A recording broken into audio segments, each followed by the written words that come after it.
The New York Islanders seek to extract revenge on the Carolina Hurricanes for last year's first-round playoff defeat. Can they do it? Well, let's talk about it.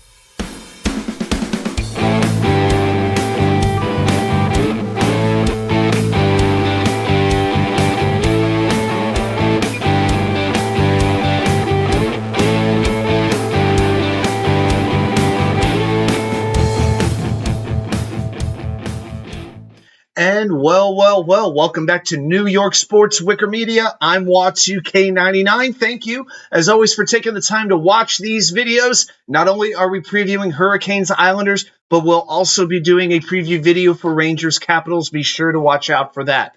All right, so let's talk a little bit about Hurricanes Islanders, the 2 versus 3 matchup in the Metropolitan Division. The Islanders finished third in the Metro, a record of 39 wins, 27 losses, and 16 overtime shootout losses.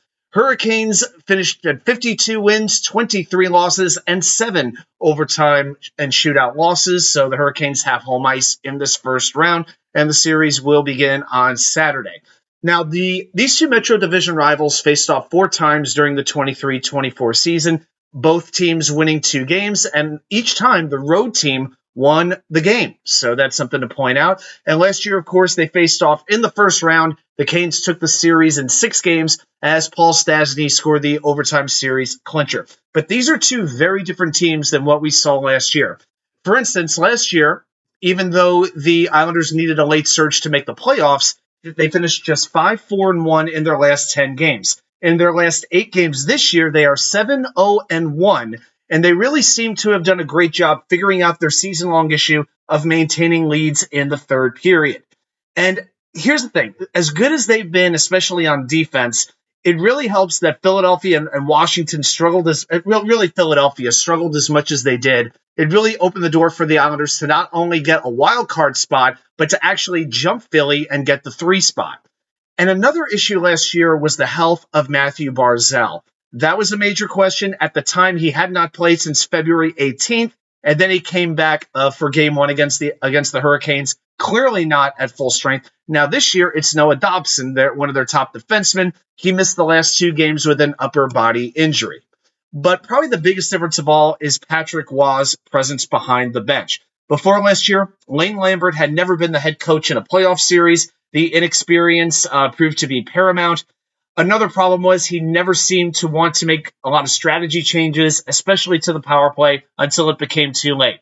We all know he is one of the best goalies of all time, in my mind, either the best or second best I've ever seen. And he won 2 Memorial Cups as coach with the Quebec Ramparts. So it may not be the NHL, but he's proved he knows how to win as a coach. All right. Now, as far as the Islanders' goal stat, just to show you the difference there, too, the Islanders, since Waugh took over, are averaging 2.97 goals for and 2.83 goals against.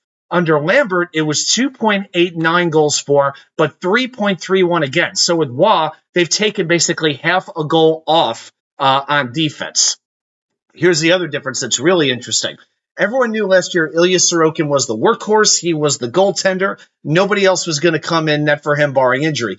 But this year, there's a little bit of controversy about it. Semyon Varlamov has been excellent. Now, Waugh has not said who's going to start Game 1, but Varlamov hasn't lost a game in April. In his last 5 starts, he has a .945 save percentage. That is unbelievable. But a few Islander forwards to highlight. Brock Nelson, I got to give him credit. He's been very consistent. 34 goals and 69 points this year. And it seems like every game he puts up multiple points in the last month or so. Bo Horvat, right behind him, 33 goals, 68 points. Kyle Palmieri has scored 30, but he's also a -16. And Casey Cizikas is adding a physical element, and he's really seen a lot more playing time. You know, he was always playing with Cal Clutterbuck, Matt Martin, and now he's getting top minute lines. Now, I would say the biggest concern, if you're rooting for the Islanders, the biggest concern you've got to have in this series is special teams.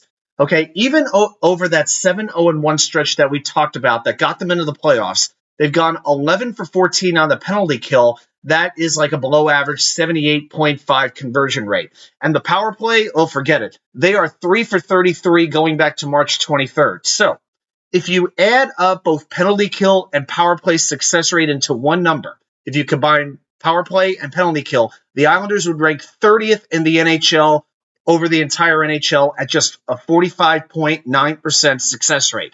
Now, compare that to the Carolina Hurricanes. They rank second on the power play and first on the penalty kill. They would lead the league with a 56.7 success rate. Okay, so 56.7% versus basically 45.9%. The difference is stark. All right, now let's get a little more granular with the Carolina Hurricanes. They were only 3 points away from winning the President's Trophy, and I can assure you, if that last game against Columbus had meant anything on Tuesday, they probably would have won that game because they wouldn't have benched the players that they did. Here's one of the biggest differences with the Hurricanes from last year. I think in the last season, the goaltending was really considered a weakness. Frederik Andersen started just one game in that series. Afterwards, Antti Raanta took over. This time around, Andersen has been splitting time with Peter Kochetkov. Andersen missed a good amount of the time, I believe, with blood clot issues. And Kochetkov did a very good job in Andersen's absence. But Andersen has really been good. He has a 9-0-1 record with a .951 save percentage since he came back in March. Now, the Islanders might still have the advantage in goal since they do have really good depth, but I really think you could call the goaltending nearly a wash because Andersen has been really, really good lately. And the Canes, they also come in super hot. They have a 7-1-0 record over the last 8 games before losing their season finale. But again, they benched Aho, they benched Andersen, they benched some players in that game.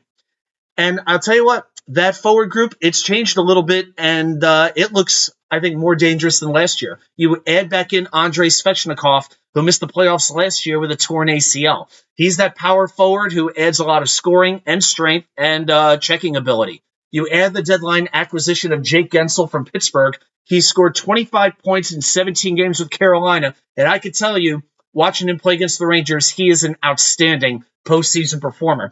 Evgeny Kuznetsov, he was acquired from Washington. He's won a Stanley Cup, but you never really know what you're going to get with him from game to game. He's one of those X factors, hasn't been really that notable with Carolina, but in the playoffs, he's turned it on before. We'll see what happens. And of course, you still have the great Sebastian Aho with 89 points. Seth Jarvis is a star in the making. He's had 67 points this year. And you have a very reliable defensive core led by Jacob Slavin and Brett Burns. So what happens in this series? Well, I think both these teams are better than last year. I think this is going to be a very tight, it's not going to be the prettiest series you've ever seen. I think every goal is going to come at a premium. I expect a lot of 2-1, 3-1, 3-2 type of games. I just think Carolina is a little bit deeper. They're a little too good. I think the difference in the special teams being so stark and so pronounced, I think that is going to be a little bit too much for the Islanders to overcome.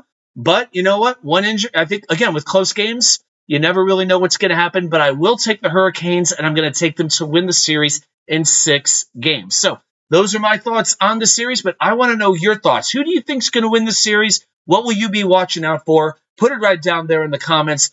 Thanks, everybody, for watching, and I'll see you right back here with more content from you know where. The Wicker Chair.